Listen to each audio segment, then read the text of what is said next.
The Last Images subreddit is a thread of the last photos ever taken of people shortly before they died. Ever since I was exposed to it, I haven't been able to tear it out of my head. There are countless stories here, though we're only allowed to see how they end. There are photos where someone in them died days, hours, even seconds later. Some of them knew they were about to die. Many, most, did not.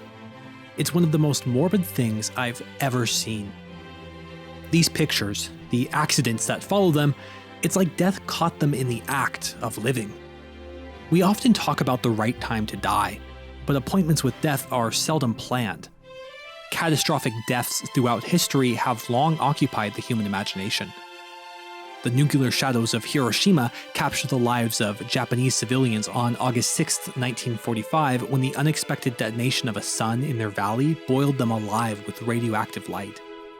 Archaeological digs at catastrophe sites like Pompeii also give us a view of the personality of the city before death caught it in the act of living, too. Older movies can disturb rather than entertain when you realize everyone in them is now dead. What's different about the Last Images subreddit is that while only a few exceptions have had their lives historically preserved, today almost everyone will have a final photo taken of them. The final photos and videos taken of people in Gaza moments before they were killed have provided a new and uncomfortably intimate look at the genocide unfolding there in real time, evolving the way war is documented. So many of the images on the subreddit are so ordinary. One of my favorite examples from Reddit was posted 8 years ago with an image taken of the final save from their deceased brother's copy of Skyrim. The only time I ever play a game on a console anymore is to use his Xbox to sign into his account, boot up Skyrim, and just sit there, looking at the last thing he ever saw in the game. I never move his character, save, or do anything, since it wouldn't be his character anymore. He is frozen in time, just like my young brother was. If these weren't the last images taken of these people before their death, there might be very little that's special about them. I can remember moments I've experienced just like these as they flit across my memory. That makes me feel sad, not only for the people in these pictures and their loved ones, but for what this means about the potential for my death, too. Our failure to truly comprehend death structures our everyday lives. Every day, our actions assume that we'll continue living. In order to function, we believe in different fictions that make life as we know it possible. Maybe you believe there's an afterlife. Maybe you believe in reincarnation. Or perhaps you believe that only nothingness awaits us all. All of these are different stories we tell ourselves. But the truth is that none of us knows what comes next. This idea is thoroughly discussed by the philosopher Martin Heidegger in his famous work Being and Time. Heidegger's approach is phenomenological, which means it examines the way we experience our existence instead of relying on abstract theories. Heidegger calls human existence Dasein, or in English, being there. That nomenclature not only refers to the way we are cognizant of our own existence, but what's more, the way we project ourselves through time. We are always doing something, working towards completing some activity or task, and therefore projecting ourselves forward in time. The everyday existence of any human being shows itself as the fulfillment of possibility. Considering this, we can see that there's always something incomplete about the way we exist ahead of ourselves, something we're always in the middle of doing, having not yet completed. That's exactly what's captured in these pictures. Our existence will only be complete once we're dead, but after we die, we won't be around to understand what that wholeness is like. That knowledge will always be inaccessible. None of us can possibly understand what it's like to be dead. Nobody but the dead themselves. The Last Pictures subreddit can't reveal to us what that's like, but it can show us the influence death has on life. Death, too, is always a possibility. There isn't a day that goes by that I don't think about my cat dying. Just knowing it'll happen, knowing that one day I'll have taken my final picture of her, haunts me. But a fear of the death of others is still a fear of death. One day it'll be your own. Every time I have these thoughts about my cat, I find her and I hug her. My time with her is so limited. But then the realization hit me. I was projecting my fear of death onto her. I was changing my behavior to pursue what I think is valuable when she probably hasn't thought of death a day in her life. I never used to think that I was afraid of death. I meant the idea of slipping away with cold indifference. But now when I feel devastated at the thought of losing her, I know that I am afraid. I have been for a long time.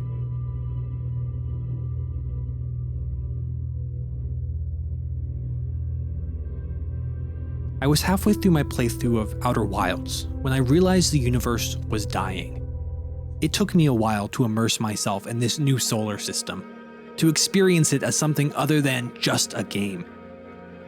I spent that first day learning how to pilot a miniature version of the spacecraft I would be piloting hours later.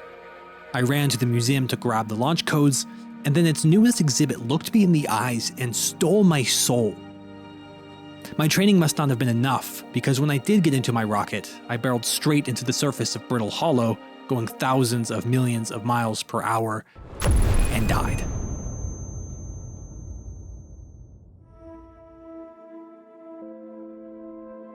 But then I watched my final moments rewind themselves, and I awoke again back by the fire. What did it mean? Going forward, I still wasn't ever careful. I treated my life like it was expendable. I flew into the sun only a few dozen times, trying to land on that impossibly fast satellite orbiting it. The central mystery here was why I was waking up again, and what it had to do with that alien species that vanished centuries ago. The first time I heard the sun explode, I had already explored most of the solar system. For the first time, I wasn't throwing my life away. I was busy solving a puzzle on a completely obscure part of Giant's Deep. So what was that noise? How did I die? My answer came soon enough. That's when I started taking Outer Wilds seriously. The more I think about those last images on Reddit, the more I'm reminded of the hours of therapy I gave myself drifting through space, the bodies of colossuses twirling and squirming alongside me through the immense firmament. You may not have guessed it from my description, but every instance of my death in Outer Wilds, like every photo posted to Last Images, threatened me with a recognition of the finality of my own death. But what I can do there that I can't do here is die again.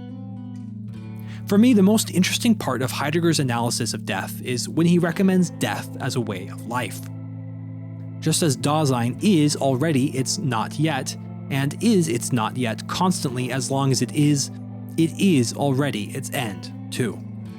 The ending we have in view when we speak of death does not signify Dasein's being at an end, but a being towards the end of this entity. Death is a way to be, which Dasein takes over as soon as it is. Heidegger then goes on to make a distinction between expecting death and anticipating it. All of us know that we'll die someday. It would be really strange if we didn't expect to. But Heidegger claims that merely expecting it is inauthentic. When we expect our death, we really assume we'll continue to live. We give ourselves time we might not have. Knowing that I only had 22 minutes until an unavoidable doomsday, I started to see my situation differently. I didn't just expect to die, I began to actively anticipate it. That radically altered my experience. Among the many miracles of Outer Wilds is movement. Every planet has its own day and night cycle, everything constantly rotating and spinning around. Closest to the sun on the Hourglass Twins, sand flows from the surface of one planet to the other, meaning that certain structures on one are only accessible when those on the other are buried deep in sand. And the same principle is true for so many of the other planets. To learn the solar system's secrets, half the time you have to arrive quickly at your destination before what you're looking for disappears, and the other half you're required to be strategically patient, leaving little time before the sun goes supernova. There is no countdown, no timer other than the environment itself. But you know, and you can't do it all in 22 minutes. Anticipating death, every time I met my demise meant something new. I'd watched the last images of my life flash before my eyes. This is what you were trying to do, they reminded me. What will you do now? I knew these were important questions because the game absolutely refuses to let you skip the sequence. Being curious and exploring is an important part of Outer Wilds. If you share that sentiment, then consider Brilliant.org, who, alongside my patrons, graciously funded the research for this video.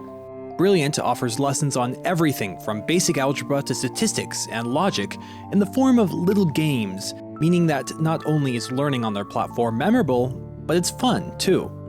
Statistics was one of my favorite classes in college. It taught me a lot about critical thinking, something I use every day as a philosopher.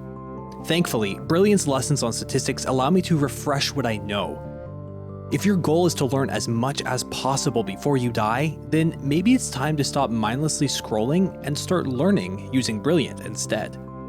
You can try out everything Brilliant has to offer you for free for a full 30 days by visiting brilliant.org/ClarkEliason or clicking the link in the description. The first 200 of you will get 20% off Brilliant's premium annual subscription. One moment I've never forgotten was when I did finally find myself on that satellite orbiting the sun. The ruins of that ancient alien civilization mentioned a plan to force the sun to go supernova in order to power a device that would send them back in time 22 minutes. That satellite was built with the sole purpose of doing us all in. This is it, I thought. This is why the solar system is dying, and I can use the time loop to stop it. I could save the solar system and stop the time loop at the same time. But then I set foot on that station and learned that they failed. It was never going to work. I stared out the window, sobered by this new information, as the sun swelled, opened her jaws, and drew me into the gravity of her brilliant fire. So this catastrophe isn't a consequence of some mad experiment. No, the sun is doing that completely on its own. I'm just severely unlucky. But in a way, this revelation was cathartic. The death of the solar system isn't anybody's fault. It's simply another inevitability. And there's nothing I can do to stop that. But you're not the only astronaut exploring the solar system. There's Esker, Gabbro, Riebeck, and Feldspar. And then there's Chert. Chert is my favorite. Chert is the only one who truly panics. You can find them on Ember Twin updating star charts. Today they're noticing an impossible amount of supernovas occurring in the far reaches of space, thundering off all at once. The only explanation is that the universe is old. Much, much older than anyone realized. Chert was right.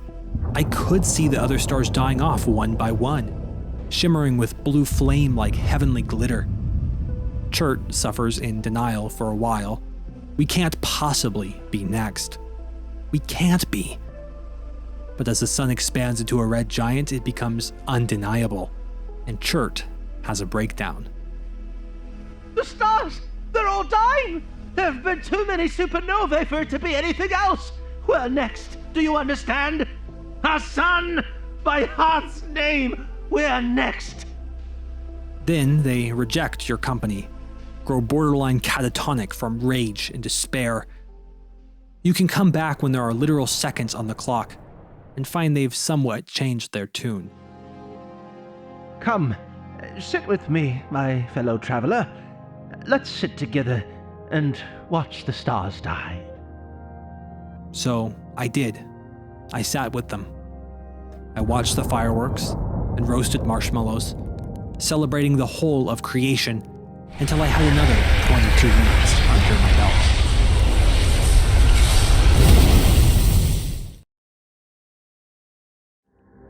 I found Chert at the right time. If you know where to find them, of course you can fly to meet them the first time you pick up the game, but I had grown so accustomed to the seemingly never-ending cycle of death and rebirth that meeting Chert when I did was a breath of fresh air. I thought of them again when I unplugged the machine sending me back in time, and set out on my final voyage to save the universe. After everything I had been through and learned, after every one of my deaths, I finally felt the same fear they did. I was carrying the single most important item in the universe. What if I failed? What if I didn't make it in time? If every previous 22-minute cycle had taught me anything, this was the final lesson. Death is always a possibility.